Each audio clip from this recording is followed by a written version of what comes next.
Bonjour, alors là on est fin septembre, donc je suis en train de récolter des haricots verts pour ma vente du mardi soir.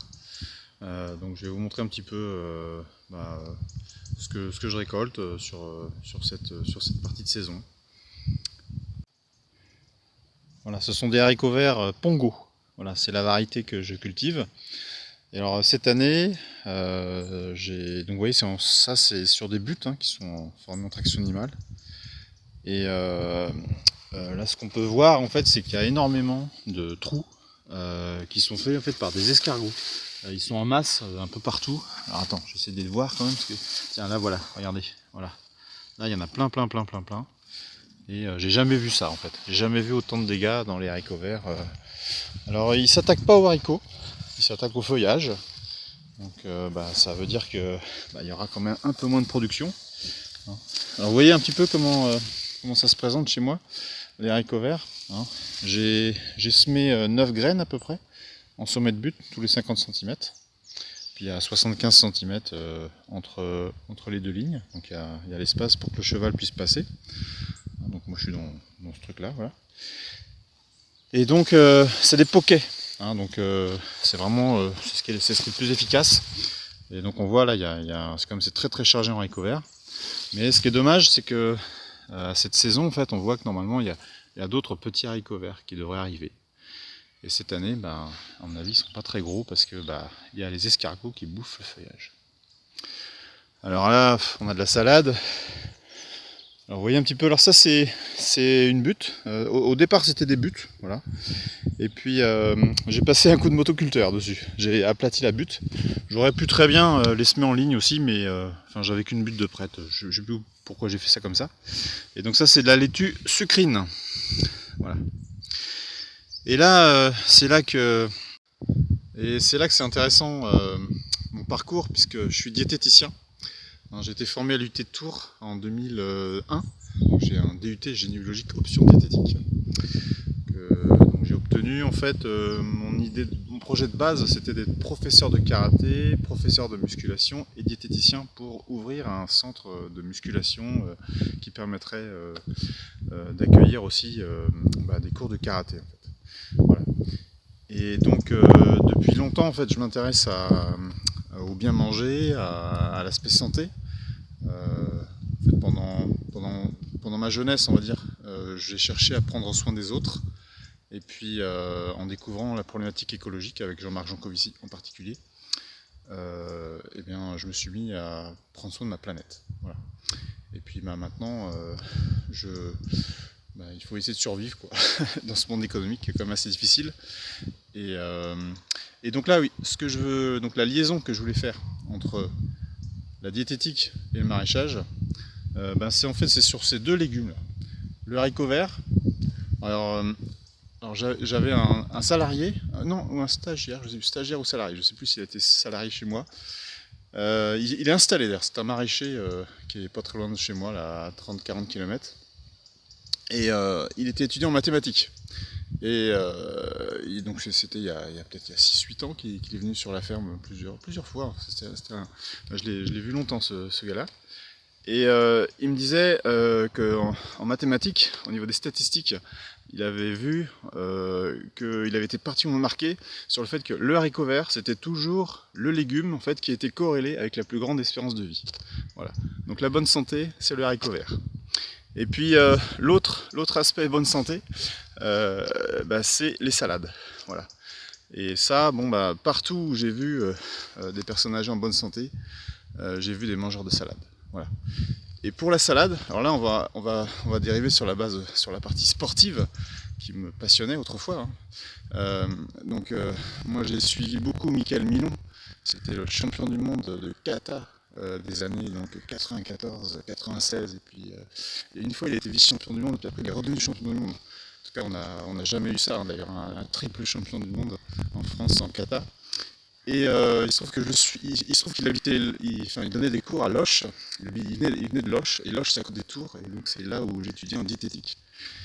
Et le secret qu'il m'a transmis, c'est quelque chose qui est très peu connu dans le milieu du karaté, c'est qu'en fait, il se gavait de salade sa partie entraînement foncier, c'est-à-dire l'entraînement régulier.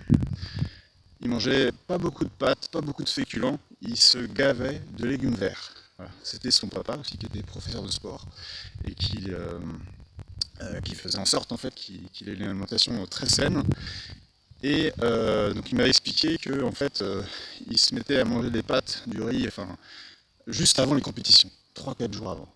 Donc ça veut dire qu'en fait l'essentiel de sa vie de karatéka, disons dans l'entraînement routinier, on va dire, c'était une vie en fait où il soumettait son corps à un entraînement très intense et avec une relative pauvreté en fait d'apport en glucides et qui était compensé enfin un peu compensé, mais qui était disons sa satiété, hein, donc le fait de ne plus avoir faim était arrêté par les fibres en fait, que contenaient tous les légumes verts. Et puis les fibres, ça permet de relarguer les sucres plus longtemps dans le temps que le moment où on ingère la nourriture. Hein, donc du pain par exemple, que vous mangez avec de la salade, enfin du pain blanc, c'est assez connu hein, que l'index glycémique de la baguette c'est un peu catastrophique, hein, c'est quasiment c'est comme si vous mangez du sucre. Mais par contre si vous mangez du pain avec un peu de fromage et puis beaucoup de salade, alors là vous avez affaire à du pain complet, c'est comme du pain complet avec des fibres, c'est comme, c'est plus du tout un sucre rapide. Hein. Donc voilà, donc ça me plaît un petit peu de vous expliquer ça. Donc vous voyez, je fais des essais là, j'utilise une tablette là, il faudrait que je vous explique mes problèmes de téléphone. Voilà. Donc voilà, donc là je vous ai parlé de salade, d'haricots verts, c'est les légumes en fait qui constituent la base d'une alimentation santé. Et après je vais vous montrer les figues qui ne me font pas trop plaisir, on va voir ça. Voilà, alors, vous voyez, il y a le champ de haricots verts, il y a des cerisiers, qui n'ont pas donné grand chose cette année, et là il y a les figuiers. Et alors vous allez voir que les figuiers en fait cette année c'est vraiment triste, parce qu'en fait ils étaient gavés de fruits, mais alors ils se sont pris de l'eau là, et ils ont tous explosé. Donc en fait la plupart des fruits sont comme ça, et donc c'est pas, ils vont pourrir, hein, en plus ils sont pas très très bons, ça manque vraiment de sucre, hein, de soleil. Alors voilà, c'est assez triste hein, parce que il y a quand même 20 figuiers, enfin on voit toute la végétation, on imagine tout le potentiel de fruits qu'il peut y avoir. Et en fait, si j'arrive à retirer 10 kg, 15 kg à la vente, c'est le grand maximum. Et voyez, regardez un petit peu là, c'est triste. C'est triste. On a vraiment une météo en ce moment qui est vraiment terrible. Voilà. Oh je suis assez content en tout cas des prises de vue que je peux vous faire avec cette tablette. Voilà.